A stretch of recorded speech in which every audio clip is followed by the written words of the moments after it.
শুনে থাকি কলকাতা নাকি একটা বৃদ্ধাশ্রম এবং আমাদের রাজ্যের ছেলেমেয়েরা তারা কেউ ব্যাঙ্গালোর কেউ বস্টন রুটি রুজির তাড়নায় তাদেরকে চলে যেতে হয় এবং যে মেধাবীরা আমাদের এই শহরে থেকেই কাজ করছে এই সেক্টর 5-এ বা অন্যত্র, তারাও কাজের চাপে রীতিমতো কাবু। তারা যেন অনেকটাই বিচ্ছিন্ন দ্বীপের মতো বাঁচছে, এমনকি মা বাবাদের সঙ্গে যোগসূত্র ক্ষীণ হয়ে আসছে। আমাদের আনন্দবাজার পত্রিকার আয়োজনে শহর কি বলছে অনুষ্ঠানটি এরকম নানা প্রাসঙ্গিক বিষয় নিয়ে আলোচনা করে থাকে। আজকে আমাদের একটি স্পেশাল অনুষ্ঠান এবং আমরা রয়েছি সেক্টর 5-এর ইলজিক্স সফটওয়্যার প্রাইভেট লিমিটেডের অফিসে এবং আমাদের সঙ্গে এখানে রয়েছে একটি সাম্প্রতিক বাংলা ছবি আমার বস।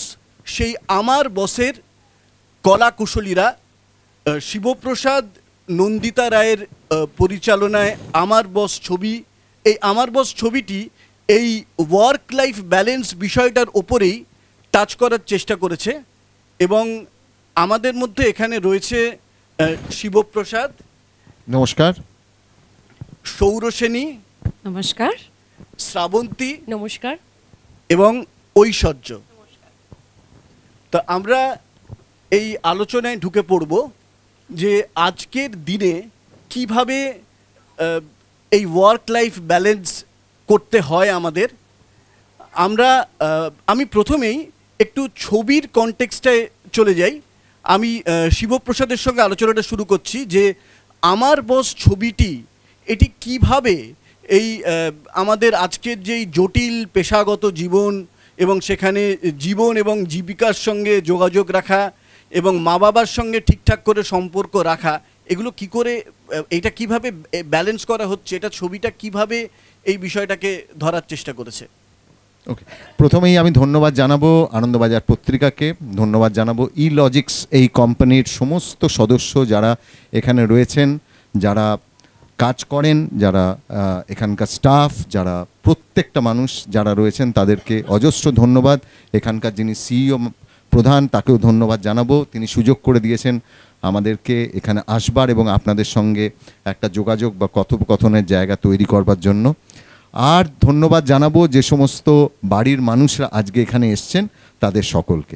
আমি প্রথমেই ওর রিজুর প্রশ্নের উত্তর দেওয়ার আগে আমি একবার জানতে চাইবো বাড়ির মানুষ যারা এসছেন তারা যদি একবার একটু হাত তোলেন, কারা?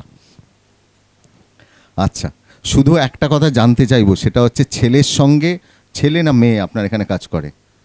ছেলে। ছেলের সঙ্গে লাঞ্চ করতে ইচ্ছে করে? হ্যাঁ। আচ্ছা, আর ইচ্ছে করে যে আপনার ছেলে কাজ করে তো আপনার মেয়ে যে অফিসে কাজ করে সেই অফিসটা দেখতে ইচ্ছে করে? হ্যাঁ, ইচ্ছে করে।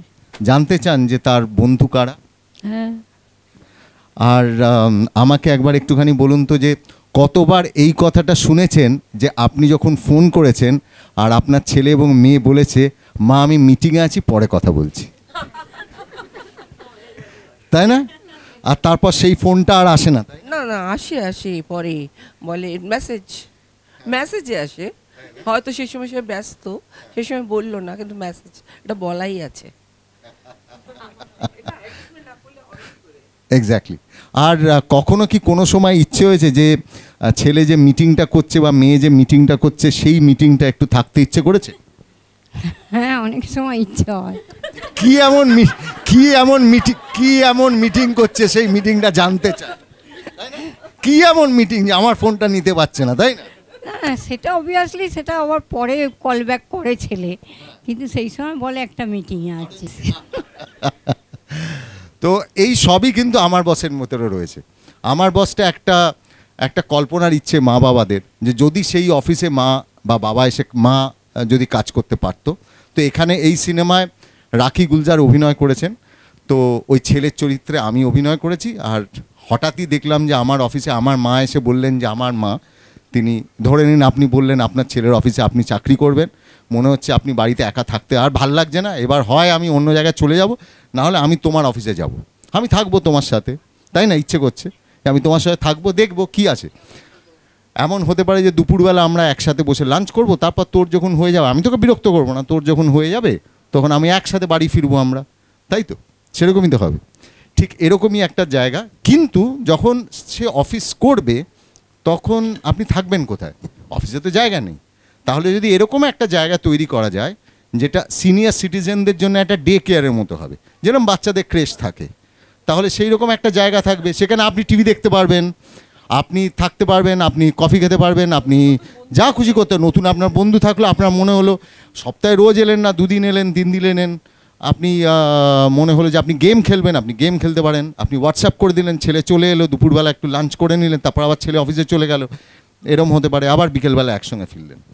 তো এইটাই হচ্ছে আমার বসের পরিস্থিতি। কিন্তু এখানে সমস্যা হচ্ছে যেখানে যে ছেলে মেয়েদের প্রবলেম হচ্ছে যে ক্লাস 10 অবধি তো বাবা মা দেখে গেছে যে ক্লাসে কি হচ্ছে, কলেজেও জেনে নিল, এবার কলেজ যেখানে অফিস করছি সেখানেও মা আসবে, এটা একটা ভয়ঙ্কর ব্যাপার। তো এইটাও একটা জায়গা, একটা মাথার ওপর চিন্তা হচ্ছে, মানে it's kind of helicopter parenting, সেটাও একটা জিনিস, সেটাও একটা চিন্তা থাকে। কিন্তু সত্যিকারে যদি উল্টো দিকে দেখা যায় যে আমাদের প্রত্যেক মা বাবার বোধহয় একটাই ওষুধ, সেই ওষুধটা হচ্ছে আমাদের সিনেমার ভেতরে আমার নাম হচ্ছে অনিমেষ। তো আমি একটা জায়গায় বলেছি যে আমার ডাক্তার আমার মাকে বলেছিল আমার মায়ের জন্য যে আমার মার একটাই ওষুধ, সেই ওষুধটা সব জায়গায় পাওয়া যায় না, সেই ওষুধটা খুব রেয়ার। আর সেটা যদি আমার মাকে মাঝে মধ্যে দেওয়া হয় বা রোজ যদি আমার মা পান তাহলে মা ভালো থাকবেন। সেই ওষুধটার নাম হচ্ছে অনিমেষ। তাই আপনাদের প্রত্যেকেরই যাদের যাদের নাম আছে সেই মা বা বাবাদের কাছে আপনাদের নামের ওই ওষুধটাই কিন্তু আসল ওষুধ। তো ওষুধের একটাই জিনিস, সেটা হচ্ছে যে দিনে একবার লাঞ্চ করা, হয় রাত্রিবেলা একসাথে কথা বলা, একবার ফোনে কথা বলা, একবার একটুখানি যোগাযোগ হওয়া, ওটাই বোধহয় একমাত্র ওষুধ যাতে এরা প্রত্যেকে ভালো থাকবেন। আর আরও বড় কথা, আমরা ভালো থাকবো, আমিও ভালো থাকবো। বিশ্বাস করুন, আমি নিজে ব্যক্তিগতভাবে বলতে পারি যে আমরা প্রত্যেকে বোধহয় অনেক স্ট্রেস ফ্রি থাকবো। আমাদের ভেতরে এত স্ট্রেসের ভেতরে থাকি, সেগুলো বাইরে যদি আমরা বার করে দিই তাহলে আমরা খুব ভালো থাকবো। আমাদের মা বাবাকে নিয়ে যদি থাকি আমার মনে হয় ভালো থাকবো। আমার মাই বোধহয় শেষ মানুষ যিনি আমার ক্ষেত্রে ব্যক্তিগতভাবে বলতে পারি, যিনি নিঃস্বার্থভাবে আমার কাগজের, আমার কোনো সাফল্যের কোনো খবর তিনি কাঁচি দিয়ে কেটে সযত্নে তিনি রেখে দেবেন। আর কেউ আমার জন্য করবে না, একমাত্র মানুষ, এবং উনি শেষ মানুষ যিনি ওটা করবেন। তাই এখন আমার মনে হয় যে মিস কলগুলো হয়ে গেছে, যে আমি পরে ফোন করছি মা সেগুলো বলেছি, সেগুলো আবার যদি ফিরিয়ে আনতে পারতাম, নাও এখন আমার মনে হয়, বারবার মনে হয়। তাই যাদের কাছে এখনও সময় আছে তাদেরকে বলবো সেগুলোকে যতটা পাল্টে দেওয়া যায় ততটা চেষ্টা করা উচিত। Thank you very much. এটাই হচ্ছে আমার বস। না, আর আমার বস কিন্তু খুব মজার ছবি, আর খুব আমার মনে হয় যে ভালো লাগবে। না, একটা কথা বলি, মা বাবাদের তো আমাদের প্রয়োজন, সেটা দেখা যাচ্ছে মা বাবারা মাঝে মধ্যে ফোন করছেন, আমাদেরও তো মা বাবাদের দরকার। এই যে কাজের ফাঁকে, আমি এটা শ্রাবন্তীকে জিজ্ঞেস করছি যে কাজের ফাঁকে মা বাবার কোনো ইনপুটস, মা বাবাদের কাছ থেকে, পেরেন্টদের কাছ থেকে কোনো ইনপুটস এলো, সেটা কি কখনো মানে সমৃদ্ধ করে, এনরিচ করে, আর একটু মানে সুবিধে হয়? আমি বলতে পারি আমার জীবনে আমার বাবার অবদান অনেক, কারণ আমার বাবা চাকরিও করতেন। আমি যেহেতু চাইল্ড আর্টিস্ট ছিলাম, 8 বছর বয়স থেকে কাজ করছি, তো বাবা মা তখন কিন্তু ডিউটি দিত, মানে মা সংসারও সামলে আমার সাথে শুটিংয়ে যেত, কাজ মানে আমাকে নিয়ে যেত। বাবা অফিস ছুটি হওয়ার পর মা বাড়ি চলে যেত, বাবা আবার ডিউটি দিত আমার। তো তাদের অবদান ছাড়া আজকে যে এখানে দাঁড়িয়ে আছি আপনাদের সবার সামনে, আমি হয়তো দাঁড়াতে পারতাম না তারা যদি সাপোর্ট না করতো। আর আমি মনে করি যে আমার বাবা আমার লাইফের সবথেকে বড় ক্রিটিক, আমার ভুলটাও বলে, ভালোটাও বলে, সবটাই বলে। তো সেই জন্যই আমি আমার ছবির প্রত্যেকটা প্রিমিয়ারে অ্যাটলিস্ট আমার বাবা মাকে নিয়ে যাই। ইভেন মাঝে মাঝে শুটিংয়েও একবার আসে আমার বাবা মা, যে ঠিক কাজ করছি কিনা, বিশেষ করে আমার বাবা, কারণ তাদের মানে স্বপ্ন আমি সফল করতে পেরেছি যেটুকুনি পেরেছি, আরও হয়তো অনেকটা পথ চলা বাকি। কিন্তু আমি চাই যে মানে আমার বস ছবিটা আমার বাবা মাকে আমি ট্রিবিউট দিতে চাইছি। খুব সুন্দর। তো সৌরসেনী, হ্যাঁ স্যার। তো কাজের সময় মা বাবার ফোন, মা বা বাবা মানে কে হঠাৎ করে ফোনটা, কার ফোনটা? এটা আমার মা। প্রথমে সকলকে অনেক অনেক ধন্যবাদ এখানে আসার জন্য। মাসিমারা যারা যারা এসছেন অনেক ধন্যবাদ। নিশ্চয়ই খুব ভালো লাগছে ছেলে বা মেয়ের অফিসে এসে এবং কাছ থেকে তাদের কলিগসদের দেখতে পেরে। অনেক ধন্যবাদ আনন্দবাজার পত্রিকাকে এত সুন্দর একটা অনুষ্ঠান আয়োজন করার জন্য। এসেই যখন সবার ডেস্কটপে এই হেডলাইনটা দেখলাম না, স্বপ্ন ছুঁতে ব্যস্ত সন্তান বাবা মা একা, ভেতর ভেতর না ভীষণ গিল্টি লাগছে। কারণ সত্যি এরকম অনেক হয়েছে যে ধরো মেকআপ করছি শুটিংয়ে, বা তখন কোনো একটা নারেশনে রয়েছি, বা এক জায়গা থেকে আরেক জায়গা যাবো, ওই প্রমোশনের মধ্যেই মা ফোন করেছেন জাস্ট এইটুকু জানার জন্য আমি খেয়েছি কি না। আমি তখন কিন্তু ফোন করে, মা এখন একদম কথা বলতে পারবো না, ফোনটা রাখো রাখো রাখো রাখো, এখন পারবোই না। মা বলছে আচ্ছা ঠিক আছে তুই খেয়েছিস কি না বল। তারপর কোথাও যখন আমরা তো এত কাজের সূত্রে ট্রাভেল করতে হয়, জাস্ট ওই ফ্লাইটে উঠে জানিয়ে দেওয়া মাকে যে হ্যাঁ মা উঠে গেছি। মা তখন বললেন ঠিক আছে হোটেলে চেক ইন করে কিন্তু জানাস। এরকমও অনেক হয়েছে মা আমি জানাতে ভুলে গেছি, আমি খুব টায়ার্ড ছিলাম, বা হয়তো সাথে সাথে কাজে বেরিয়ে যেতে হয়েছে। এটা কালকে হয়েছে, আমি মিথ্যা কথা বলবো না, কালকে হয়েছে। আমার বাবা আমায় বলছেন যে কিরে তোর সাথে তো দেখা হয় না, আমরা এক বাড়িতে থাকি, এমনই কাজের শিডিউল পড়ে, হয়তো বাবা সকালে ওঠার আগে আমি বেরিয়ে গেলাম, যতক্ষণে বাড়ি ঢুকছি ততক্ষণে বাবা ঘুমিয়ে পড়েছেন। তো সত্যি এক ছাদের তলায় থেকেও যে মা বাবার সাথে ধরো একসাথে বসে লাঞ্চ বা একসাথে বসে ডিনার করা, সেটা হয় না। মাসিমা যেরকম বললেন ওই মেসেজটা আমরাও করি, মা এখন ব্যস্ত আছি, বা মা আজকে বাইরের খেয়ে নিচ্ছি, তুমি খেয়ে শুয়ে পড়ো। বাবা মা কিন্তু ঠিক ব্যালেন্স করে নেয়, তারা ব্যালেন্স করেন। আমরা সামহাও এখনো কোনোভাবে হয়তো ওই অ্যাডাল্টিং এখনো শিখছি, এখনো প্রপারলি অ্যাডাল্ট হয়ে উঠতে পারিনি। আর যেরকম বলছিলে লাস্ট মিনিট অ্যাডভাইস, মা যখন ধরো ফোন করলেন, আমি বললাম তো ব্যস্ত। এবার মা আমার বিগেস্ট ক্রিটিক, বিগেস্ট গাইড, মা আমার স্টাইলিস্টও, পার্সোনাল স্টাইলিস্ট। এখনও ধরো আজকে প্রমোশনে কি পরে আসবো, এই শাড়িটা মা বের করে দিয়েছেন। বললাম মা তোমার একটা কোনো শাড়ি দিয়ে দিও তো, আমি পরে বেরিয়ে যাব। বা কোথাও একটা অন্য শহরে, হ্যাঁ জাস্ট ফোন করেছি, এখানে অন্য টাইম, আমাকে মা তাড়াতাড়ি বলো তো টিপটা পরবো কি পরবো না। এইটা এখনও হয়, কারণ যেরকম মা বাবাদেরও আমাদের প্রয়োজন জীবনের প্রত্যেকটা মুহূর্তে, আমাদেরও মা বাবাদের ঠিক ততটাই প্রয়োজন। এবং থ্যাংক ইউ। এবং এই গল্পই বলে আমার বস, এই যে এই গল্পটা আমার বস হলো মা ছেলের গল্প, ঠিক তেমনভাবেই এখানে থাকা প্রত্যেকটা মানুষ, আমরা যারা রয়েছি, সেটা ছেলে তার মা হোক, বা মেয়ে বা তার বাবা হোক, এই যে প্যারেন্টাল বন্ডিং, এটার গল্প বলে আমার বস।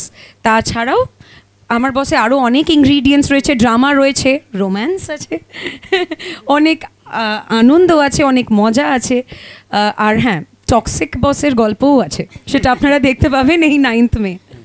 না আমি ঐশ্বর্যকে ওই একই ব্যাপারটা একটু জিজ্ঞেস করে নিই যে এরকম কাজের সময় হঠাৎ করে এরকম মা বা বাবার ফোনটা চলে এলে, এবং তাদেরকে এই সময় দেয়া, ব্যস্ত শিডিউল মেনটেন করতে করতে তাদেরকে একটু সময় দেয়া, মানে how you do that? Honestly আমি একটা জিনিস মনে করি যে আমাদের জীবনে পার্সোনালি এবং প্রফেশনালি 3টে জিনিস খুব গুরুত্বপূর্ণ। একটা হচ্ছে কেয়ার, একটা হচ্ছে সাপোর্ট, এবং একটা হচ্ছে মানে কি বলবো ওই আন্ডারস্ট্যান্ডিং। তো আমরা যদি এই জিনিসটা দিতে পারি, মানে ছোটোবেলা থেকে আমরা এটা পেয়ে এসেছি বাবা মার কাছে, মানে বাবা মা আমাদের বুঝেছে, বাবা মা আমাদের কেয়ার করেছে, এবং যখন যা চেয়েছি ওনারা সাধ্যমতো সেটা দেওয়ার চেষ্টা করেছেন। সুতরাং এখন আমরা যখন বড় হয়েছি, আমাদেরও বোধহয় এটা দায়িত্বর মধ্যে পড়ে যে বাবা মাকে সেটা ইকুয়ালি ফিরিয়ে দেওয়াটা বলবো না ঠিক, কিন্তু এই যে আমার মনে হয় এই ব্যালেন্সটা থাকা উচিত, যেখানে আমরাও তাদের জন্য এটা করতে পারবো, তবেই বোধহয় মানে সামাজিকভাবে আমরা ঠিক দায়িত্বটা নিতে পারবো। আমি জানি না সত্যিই যে অর্থনৈতিকভাবে এটা সম্ভব কি না, মানে যেটা আমার বসেও আমরা দেখানোর চেষ্টা করেছি যে বাবা মার ডে কেয়ার, যেটা শিবুদাও বললেন যে এরকম বাচ্চাদের জন্য তো অলরেডি হয়েছে ক্রেশ, কিন্তু বাবা মার জন্যও যদি হয়, বাবা মাও যদি এসে থাকতে পারে কিছুক্ষণ এবং তাদের সময় কাটিয়ে চলে যেতে পারেন, তো সেটা তো ডেফিনেটলি আমার মনে হয় সেটা একটা দারুণ জায়গা হতে পারে। না, আমরা মা বাবাদের নিয়ে অনেক ভালো ভালো কথা আমরা ইতিমধ্যে অলরেডি আমরা বলে ফেলেছি। একটু এর উল্টো সুরেই গাই। আচ্ছা শিবপ্রসাদ, বলছি যে ধরো তোমার ইউনিটে এতজন টেকনিশিয়ানরা রয়েছেন, অভিনেতা অভিনেত্রীরা রয়েছেন, তা সেখানে তাদের মা বাবারাও যদি আসতে চান, এটা কি কখনো কখনো একটু একটা মানে একটা এনক্রোচমেন্ট, একটু বাড়াবাড়ি, একটু অসুবিধের জায়গাও কি এতে তৈরি হতে পারে না? আমি সোজা সাপটাই জিজ্ঞেস করছি। দেখো, সেই পরীক্ষা নিরীক্ষা তো আমরা করিনি, কিন্তু আমার মনে হয় সেটা হওয়া দরকার। তার কারণ 2009 সালে গুগল আর লিঙ্কডইন তারা একটা প্রোগ্রাম করেছিল, that every Friday bring parents to your work place. এই প্রোগ্রামটা করা দরকার। এবং এই ধরা যাক এই মানে যে কোনো কর্পোরেট ওয়ার্ল্ডে বলা হয় যে যে কোনো 3 জন ব্যক্তির ভেতরে যে কোনো একজন, তিনি মহিলা হতে পারেন বা পুরুষ হতে পারেন, তার বাবা মা কিন্তু জানেই না যে সে কি কাজ করে, তার ডেস্কটা কেমন, তার বন্ধু কারা, তার বস কে, সে কি কোম্পানি কি নিয়ে কাজ, তার সে কিছুই জানে না। এবার ধরা যাক যে হঠাৎ করে আমাদের যেটা হয় কি, হঠাৎ করে ধরো তুমি কাজ করছো, তোমার কোনো কারণে তুমি বিপদে পড়লে বা তোমার কোনো ঘটনা হলো, এবার ওটা না তুমি ভাগ করবার কেউ নেই, তোমাদের ভাগ করে নিতে হবে কারোর সাথে। তুমি তোমার বাবা মাকে বলতে পারছো, এখানেই তুমি হঠাৎ করে তুমি দেখছো তুমি কিন্তু একা হয়ে গেছো। তুমি কিন্তু এমন কিছু থাকবে, তুমি তখন তোমার বন্ধুকে শেয়ার করতে পারো, কারণ কি হয় কলিগদেরও শেয়ার করা যাচ্ছে না। তখন কিন্তু তুমি তোমার কলিগকেও বিশ্বাস করতে পারো না। আবার আরেকটা বড় জিনিস হচ্ছে, বাবা মার সঙ্গে এতটাই তখন দূরত্ব তৈরি হয়ে গেছে, তোমার তখন মনে হয় এই কথাটা কি আমি আমার বাবা মাকে বলবো। তাই আমার মনে হয় যে এটা ডেফিনেটলি একটা জিনিস হওয়া উচিত, যে বাবা মাদের আসা উচিত, জানা উচিত যে তারা কোথায় কাজ করে, কি কাজ করে, কোন জগৎ, কি তার জগৎ, কারা তার বন্ধু, অফিসের কথা গল্প করা, একসঙ্গে একটা আলোচনা। আমার মনে হয় কোভিড এই পিরিয়ডটা আমরা আরও বেশি একাকিত্বে যখন ভুগেছি, যখন তুমি হঠাৎ করে তোমার লে অফ শুরু হয়, হঠাৎ করে তোমার চাকরি চলে যায়, তখন তুমি দেখবে তোমার মার ওই কোলটা বা বাবার কাছে গিয়ে হঠাৎ বসে পড়া, এবং তুমি হঠাৎ বাবাকে গিয়ে বলবে যে এরম একটা সমস্যা, তোমার আর্থিক কোনো সমস্যা বা সামথিং। আর যারা বলতে পারে না তারা সেই হতভাগ্য জায়গার ভেতরে পড়ে যেখানে তুমি একা হয়ে যাও, আর তুমি কারুর সাথেই তোমার কথা শেয়ার করতে পারো না। আমার মনে হয় ওই বন্ধুত্বের পথটা প্রশস্ত হোক, আরও সুন্দর হোক, যেখানে মা বাবা তোমার বন্ধু হোক। এখন ডেফিনেটলি একটা জায়গায় উল্টো দিকে চলে আসবে যে এটাতে এমন হতে পারে যে মা বাবা এই বয়সেও স্ট্রেসড হতে পারেন, কিন্তু না, আমার মনে হয় তারা বোধহয় এই লেফট আউট ওই ফিল করবেন না। তারা কোথাও একটা মনে হবে যে আমিও আমার ছেলের পুরো জিনিস, হ্যাঁ কী হলো আজকে প্রেজেন্টেশনটা তো ঠিক হলো, আচ্ছা কেমন হলো, ওটা কি বললো সবাই, এই কথাটাও আমি শেয়ার করতে পারি না। তখন সেই জায়গাটা নিয়ে নেন আমার স্ত্রী, কিন্তু আমার স্ত্রীর কাছেও আমি কি শেয়ার করতে পারছি পুরোটা। তাই আমার মনে হয় যদি পরিবারের সকলকে নিয়ে এটা করা যায়, তুমিও একা হবে না। মূল লক্ষ্যটা হচ্ছে তুমি যাতে একা না হও, তুমি যাতে সব মিলিয়ে থাকতে পারো। এবং হঠাৎ করেই তোমার মনে হবে যে তোমার অনেক কিছু করার ছিল যেটা তোমার মা বাবার সঙ্গে তুমি শেয়ার করতে পারতে, সেই শেয়ারিংটা কমে যাবে এবং সত্যিই তুমি একা হয়ে যাবে। সেই একাকিত্বটা আমার মনে হয় হওয়া উচিত না। তার জন্যই যদি আমরা বলি, আমাদের সিনেমাতে একটা কথা আছে এবং এখানে খুব পরিচিত কথা, CSR। যদি কর্পোরেট সোশ্যাল রেসপন্সিবিলিটি হয়, তাহলে CSR এর অর্থ কি শুধুমাত্র এটাই যে আমরা বন্যাত্রাণে কিছু একটা জিনিস করব, আমরা গাছ কোথাও লাগাবো, আমরা কোথাও প্রচুর যারা দুস্থ মানুষ তাদেরকে আমরা সাহায্য করব? ডেফিনেটলি সেটা দরকার। বাট যে লোকটা 70 ঘন্টা তোমার জন্য কাজ করছে, যে লোকটা তোমার এমপ্লয়ি, সেই এমপ্লয়ির একটা সুখের কথাও কিন্তু দেখা উচিত। এমপ্লয়ীদের জন্য তোমাকে ভাবতে হবে। এই কথাটাই আমার বস বলে, যে আমার বস তোমাকে বলে যে এমপ্লয়ীদের তুমি বলছো 70 ঘন্টা কাজের জন্য, যে এমপ্লয়ীদের কখনো তুমি বলছো তুমি রোববারেও কাজ করো, তাহলে সেই এমপ্লয়ীদের জন্যই তুমি ব্যবস্থা করো, তার বাড়ির লোকেরাও তারা যাতে আসতে পারে, তার বাড়ির কথা জানতে চাও। আজকে যে এমপ্লয়িকে আমি বলছি যে তুমি এটা কেন করোনি, আমার সিনেমায় একটা কথা আছে যে আমি একজনকে বলছি অ্যাজ এ বস, বিকজ আমি ওই টক্সিক বসের রোলটা প্লে করেছি, তো আমি একজনকে বলছি যে তিনি একজন ডিজাইনার, তো আমি ডিজাইনারকে বলছি যে দীপক এটা তোমার ডিজাইন? তখন সে বলে যে হ্যাঁ। তাই আমি বললাম আচ্ছা, বলে আমি আর একজন ডিজাইনারের কথা বলি, বলে সে 3.5 মিনিটে করে, আর তুমি 1 মাস নিয়েছো। তখন সে বলছে সে একজন এরকম ডিজাইনার, আমি হচ্ছি এই ডিজাইনার। তখন একদম ঠিকই, এই পৃথিবীতে জানো তো 3 ধরনের মানুষ আছে দীপক, একজন জিনিয়াস, একজন গাধা, আর একজন অ্যাভারেজ।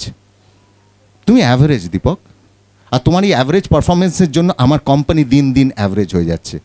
তাই তুমি নিজে মুখে বলো তুমি অ্যাভারেজ, বলো তুমি অ্যাভারেজ। তো তাকিয়ে থাকে, আমি বললাম তুমি বলো দীপক তুমি অ্যাভারেজ, বলো। এবার ও বলে যে আমি অ্যাভারেজ। আমি বললাম আবার বলো তুমি অ্যাভারেজ। তো বলে যে আমি অ্যাভারেজ। আমি বললাম আবার বলো তুমি অ্যাভারেজ। তো বলছে আমি অ্যাভারেজ। আর এই কথাগুলো যখন বলছি তখন আমার মা বাইরে থেকে এটা শোনে। এবার আমার মা আমাকে এসে বলতে থাকে পরে একটা আলোচনায়, আমার মা আমাকে মনে করায় যে সেকেন্ডারি পরীক্ষায় তোর যে বন্ধু ছিল দীপঙ্কর, সে কী আজ কেমন করেছে। তাই আমি বললাম ও তো এখন জার্মানিতে আছে। তো বললো যে আর ওই আশিস, আমি বললাম ও তো ইউএসএতে আছে। তো বললো যে শুভাশিস, আমি বললাম ও তো আইএস পেয়ে গেছে, ও এখন দিল্লিতে আছে। বললো দেখ তুই তো কিছু হতে পারলি না, সেই কারণে তুই অ্যাভারেজ হয়ে রইলি। তো বললো যে আসলে তুইও একজন অ্যাভারেজ, বিকজ আমাদের এখানে যারা জিনিয়াস হয় তারা কেউ নেই এই শহরে, তারা সবাই বাইরে চলে গেছে। তাহলে কি, তাহলে যারা আমরা সবাইকে আমরা নিজেদেরকে অ্যাভারেজ বলবো না। তোমাকে তোমার এমপ্লয়িকে প্রত্যেক মুহূর্তে তোমাকে উদ্বুদ্ধ করতে হবে, তোমাকে বলতে হবে সেই মানুষগুলোকে, তোমাকে সেই প্রত্যেকটা মানুষকে তোমাকে উদ্বুদ্ধ করতে হবে। আর সেটা যদি তুমি না করতে পারো তাহলে তুমি একজন অ্যাভারেজ বস। সব মানুষকে তুমি বারবারই অ্যাভারেজ বলবে অ্যাভারেজ বলবে অ্যাভারেজ বলবে, তাহলে তুমি নিজেও একজন অ্যাভারেজ হয়ে যাবে। এই কথাগুলোও কিন্তু মা এসে এই ছেলেটিকে শেখাবার চেষ্টা করে। আমরা যখন একজন বস হিসেবে কাজ করি তখন আমরা কিন্তু কখনো জানতে চাই না যে আমাদের একটি ছেলে সে যখন লেট করছে, হয়তো তার একজন বাচ্চা, সরি এখানে কেউ থাকলে কিছু মনে করবেন না, হয়তো কারুর বাড়িতে হয়তো তার বাচ্চা, হয়তো আমাদের সিনেমায় রয়েছে তার অটিস্টিক বাচ্চা আছে, কিন্তু সে কেন তার দেরি হচ্ছে সেই কারণে হয়তো ডাক্তার দেখাতে গেছে। তো আমার মা আমাকে জিজ্ঞেস করে তুমি কি একবারও জিজ্ঞেস করেছো তার ডাক্তারের কথা, কখনো কি জিজ্ঞেস করেছো সে কোথায় তাকে নিয়ে যাচ্ছে?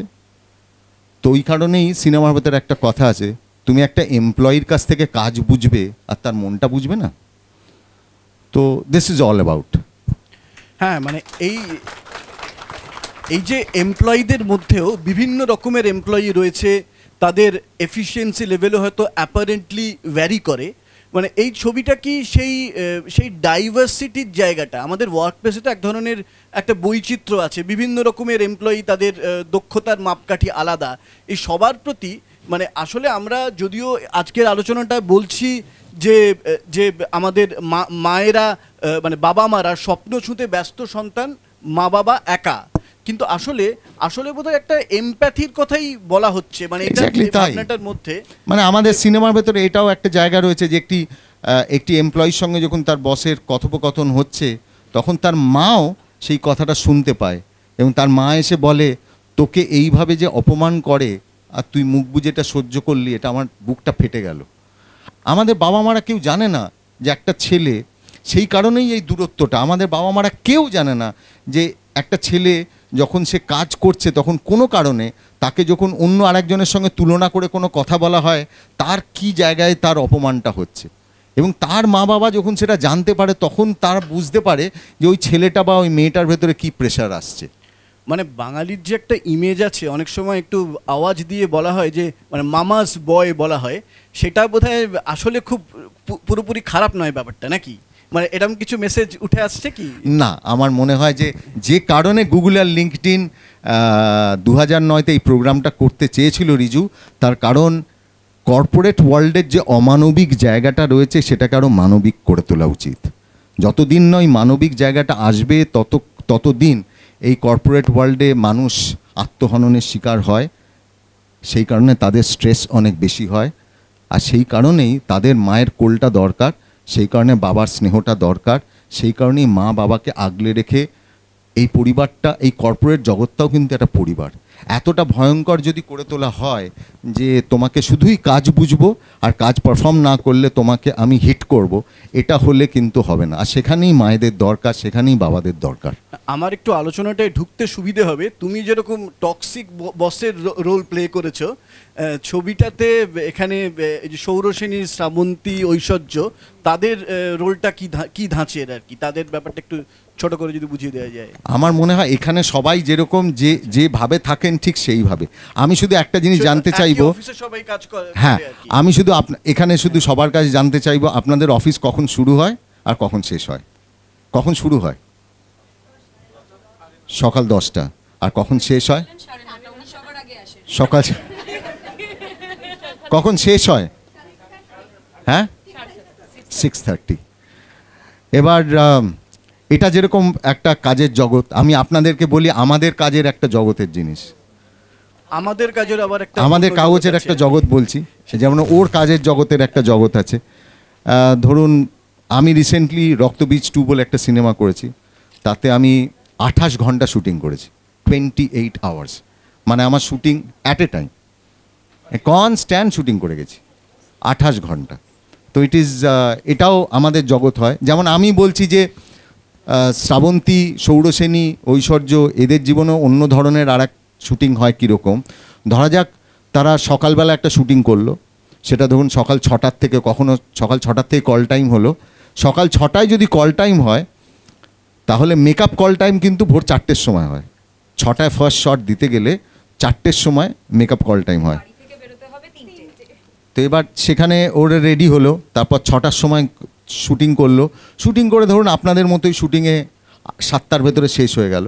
এবার 8টা বা 9টার সময় ধরুন ওর ইভেন্ট আছে, সেই ইভেন্টটা কিন্তু ধরে নিন আপনার মেদিনীপুরে আছে।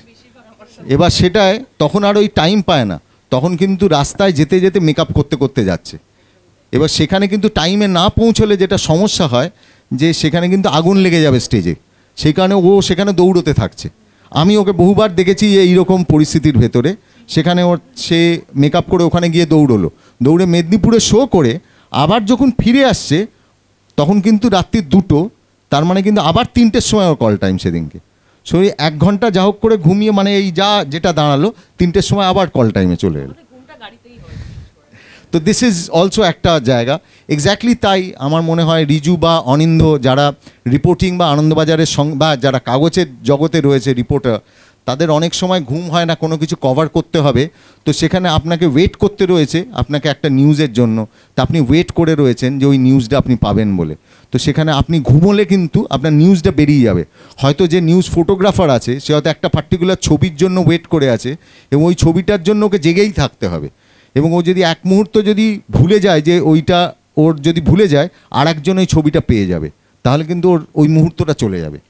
তো এইটা আমার মনে হয় ডিফারেন্ট প্রফেশনে ডিফারেন্ট জায়গা, মানে সেই ধরনের স্ট্রেসের ভেতর রয়েছে। আপনাদের অনেক সময় কিছু কাজে নাগাড়ে একটা রিগারাস রুটিনের মধ্যে দিয়ে যেতে হয়, হয়তো সেটা হয়তো আইটি ইন্ডাস্ট্রিতে হতে পারে, রোজই খানিকটা স্ট্যান্ডার্ডাইজড একটা খুবই রিগারাস একটা রুটিনের মধ্যে দিয়ে। আবার মানে ক্রিয়েটিভ প্রফেশনে তোমরা যারা আছো তোমাদের হয়তো কখনো কখনো টানা খুব কাজের মধ্যে যেতে হচ্ছে কিছুদিন, মানে ওই 28 ঘন্টা শুটিংয়ের একটা স্পেল চলে, কিছুদিন ধরে চললো আর কি, তারপর হয়তো একটু ভাববার একটু অবকাশ কখনো কখনো পাও, মানে এরকম কাজের ধাঁচগুলো আলাদা। কিন্তু আমি আমার মাকে শুটিংয়ে নিয়ে গেছি, আমি চেয়েছি আমার মা শুটিংয়ে যান, আমি আমার মাকে শুটিং দেখিয়েছি, আমার মা আমার শুটিং দেখবার পর আমাকে বলেছেন, এবং আমি মনে করেছি আমার মা শুটিংয়ে গেলে আমি খুব লাকি মনে করি। আমার মা শুটিংয়ে গেলে আমি জানি সেই ছবিটা ভালো হবে, কেন জানি না আমার মাথায় কাজ করে। তো এরকম আমার মনে হয় আপনাদের সকলের ক্ষেত্রে দেখবেন এটা হতে পারে, হয়তো আমি জানি না ভুল বলছি কিনা, যে বাবা মা অফিসে এলে বা কাজের ভেতরে এলে বোধহয় একটা অন্যরকম পরিস্থিতি তৈরি হয়। আমাদের সিনেমায় একটা খুব মজার জায়গা আছে, যে সিনেমায় আমাদের সিনেমাটাতে একটা পাবলিশিং হাউসের জায়গা। তো পাবলিশিং হাউসে যে কী হয়, সরস্বতী পুজো পাবলিশিং হাউসে হয় না, তার কারণ বইমেলা আর ওই সরস্বতী পুজোটা কাছাকাছি পড়ে বলে পাবলিশিং হাউসে সরস্বতী পুজোটা করা হয় না। কিন্তু আমাদের অফিসে ওই সিনেমাতে দেখানো হয় যে সরস্বতী পুজো হয়, আর মা সেখানে ব্যবস্থা করেন যে বাবা মাদের ওই সরস্বতী পুজোয় নিয়ে আসা হয়, এবং বাবা মারা আসেন, বাড়ির লোকেরা আসেন, সবাই মিলে সরস্বতী পুজোটা হয়। আপনাদের অফিসে পুজো হয়? That's fantastic. হ্যাঁ, এটা একটু জানতে চাই। বিশ্বকর্মা পুজোতে হয়, আমাদের ফ্যামিলি মেম্বারদের স্যার সবাইকে ইনভাইট করেন এবং প্রত্যেকে মানে উইথ ফ্যামিলি সবাই এনজয় করে। বাহ, কি রান্না হয়? নানান রকম, প্রচুর নানান ফিশ ফ্রাই তো স্পেশাল, পোলাও, মাংস সবই থাকে। আপনারা পটলেক করেন? হ্যাঁ করেন তো? কিরকম কিরকম মেনু হয় শুনি? যে যা খাবার এনেছে আমাদের এক এক দিন হয় যেন মনে হয় আইবুড়ো ভাত খাওয়া সেদিন মটন আছে, চিকেন আছে, 3 রকম মাছ আছে, এরকম। আবার এরকম হয় আমরা মেসেজ করে বলা হচ্ছে যে কাকিমার খাবারটা খুব ভালো হয়েছিল, এরকমও হচ্ছে, মানে কলিগ মাকেই ডিরেক্ট মেসেজ করে এটা বলে দিচ্ছে, মেসেঞ্জারে মেসেজ করে বলছে। বাহ, ফ্যান্টাস্টিক ফ্যান্টাস্টিক। আমাদের জন্মদিনও খাওয়া দাওয়ার মাধ্যমে সেলিব্রেশন। আরেকটা হয় আমাদের বাহ। পিকনিকটা আমাদের খাওয়া দাওয়া হয়। Fantastic fantastic with family. Fantastic fantastic. আর তুমি একটা খুব গুরুত্বপূর্ণ জিনিস তুমি বললে যে ছবিতে একটা জায়গাতে মা ধরিয়ে দিচ্ছে যখন ছেলে এবং অফিসের বস সে যখন একজন কলিগের সঙ্গে কিছুটা দুর্ব্যবহার করছে, মা তখন ধরিয়ে দিচ্ছে, তার ভুলটা ধরিয়ে দিচ্ছে। মানে কোথাও আসলে মানে আমরা ভাবি যে আমাদের অভিভাবকরা পেরেন্টরা বুড়ো হয়েছে, কিন্তু মানে বুড়িয়ে গেলেও যে ফুরিয়ে যাওয়া নয়, সেটা এরকম একটা মেসেজ কি ছবিটার মধ্যে মানে উঠে আসছে আর কি। একদমই, দেখো একটা খুব বড় জিনিস ইজ ভেরি আনফর্চুনেট আমাদের দেশের ভেতরের মধ্যে রয়েছে। আমাদের দেশে 60 বছর বা 65 বছর বয়সে আমরা বলে দিচ্ছি তুমি রিটায়ার্ড। 60 আর 65 কোনো বয়স নয়। শাহরুখ খান 60 বছর 65 বছর বয়সে সিনেমা করছে, ওর বেলায় হবে। আর অন্যান্য বাবা মাদের ক্ষেত্রে বলা হবে যে তারা রিটায়ার করে ফেলেছে, তার ওখানেও তো কেউ শাহরুখ খান সালমান খান আছে, তো সেটা তো একটা বুঝতে হবে। এটা একটা খুব বড় সমস্যার দিক, মানে মানুষের তো লনজিভিটি বাড়ছে। হ্যাঁ, এবার তো প্রবলেম আছে তুমি 65 পর তুমি জানো তুমি quality of living, quality of living বয়স্কদের কি হবে সেটা এইখানেই তোমার সমস্যাটা হয় যে তুমি হঠাৎ তুমি জানো তুমি ফাটিয়ে কাজ করতে পারো, কিন্তু তোমায় অফ করে দেওয়া হচ্ছে। এবার তুমি করবেটা কি? দেখে বোঝা যায় না সেটা আগের দিনের ডান্স পারফরম্যান্সটা দেখে। হ্যাঁ হ্যাঁ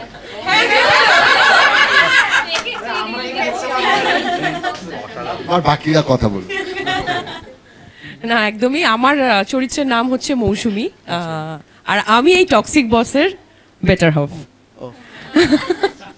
তো আমাকে আচ্ছা আমার কারণে না আমাকে সহ্য করতে হয়েছে এই টক্সিক বসকে। হ্যাঁ একদমই, এই টক্সিক মানুষটাকে নিয়ে আমাকে চলতে হয়েছে। এবার আমার সাথে কিভাবে শুরু, কিভাবে আমি এই মানে ওর লাইফে যুক্ত হচ্ছি, সেটা সিনেমা হলে গিয়ে দেখলেই আমার মনে হয় বেটার। তো এবার সৌরজিনী। আমার চরিত্রের নাম সর্বাণী ব্যানার্জি এবং সর্বাণী এই টক্সিক বসের পার্সোনাল অ্যাসিস্ট্যান্ট, মানে চাপটা বুঝতে পারছেন, এনাকে ব্যালেন্স করা। এবং তারপরে যখন মা আসেন তখন কিন্তু কিছু অফিসের কলিগসদের মধ্যে বা স্যারের সাথে আমাদের যা কেমিস্ট্রি, মা আসার পর থেকে সর্বাণী কিছুটা মায়ের সাথে কেমিস্ট্রিটা বেটার হয়, কারণ কে অ্যাকচুয়াল বস সেটাও খুব ক্লিয়ার, মানে প্রায়োরিটিস বলে না, তো ওই প্রায়োরিটিস চেক। এবং অনেক কিছু রয়েছে এই ছবিটার মধ্যে, অনেক এলিমেন্টস রয়েছে যেটা বেশি বলতে পারবো না, কারণ নইলে আবার বস কটমট করে তাকাবেন। এটা তো এমপ্লয়ীদের জন্য একটা আলাদা চাপ হয়ে যেতে পারে যে মানে শুধু মানে বসের ইচ্ছে মতন বসের কথা মতন কাজ করাই নয়, বসের মাকেও খুশি রাখার একটা ব্যাপার। এটা কোনো অ্যাডিশনাল বার্ডেন নয় তো ব্যাপারটা? আমি শুধু একটা জিনিস বলবো যে আমি চাইবো যারা এখানে কয়েকজন নাচতে জানেন তারা যদি একটু এগিয়ে আসেন তাহলে খুব ভালো হয়। আমাদের একটা খুব সুন্দর গান আছে, আমি চাইবো যদি একসাথে যদি পারফর্ম করা যায়।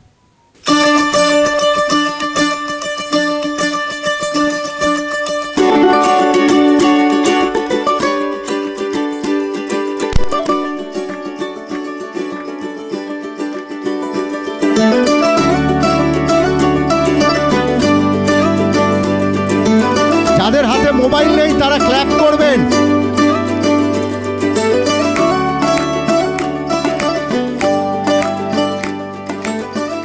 যাদের হাতে মোবাইল নেই তারা ক্ল্যাপ। কতটা কথা বলা হলে বোঝাতে পারবো তোমাকে, কতটা কথা বলা হলে বোঝাতে পারবো তোমাকে।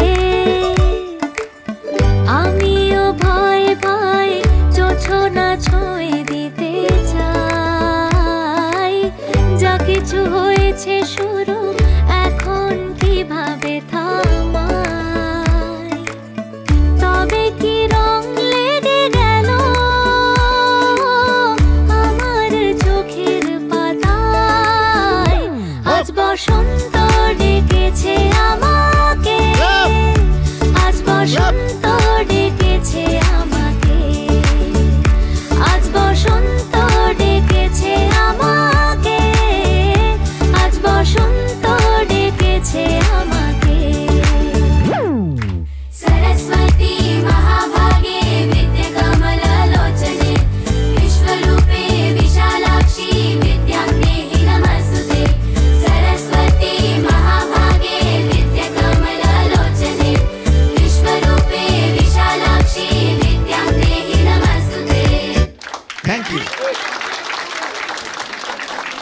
আচ্ছা, এবার একটা জিনিস চাইবো, এখানে যে মায়েরা রয়েছেন তাদের যে ছেলে এবং মেয়ে যারা আছেন তাদেরকে আমি একটু সামনে চাইবো।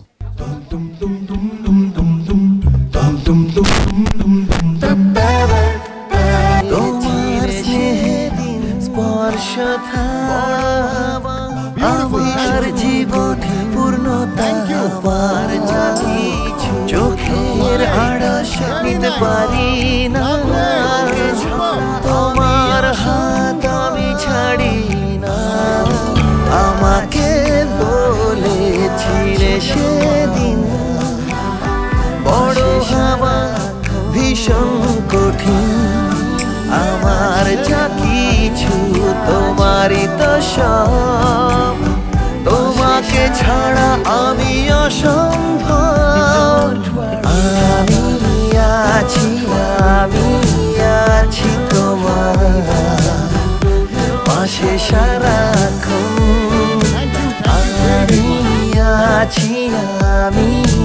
আছি তোমার পাশে সারা জীবন।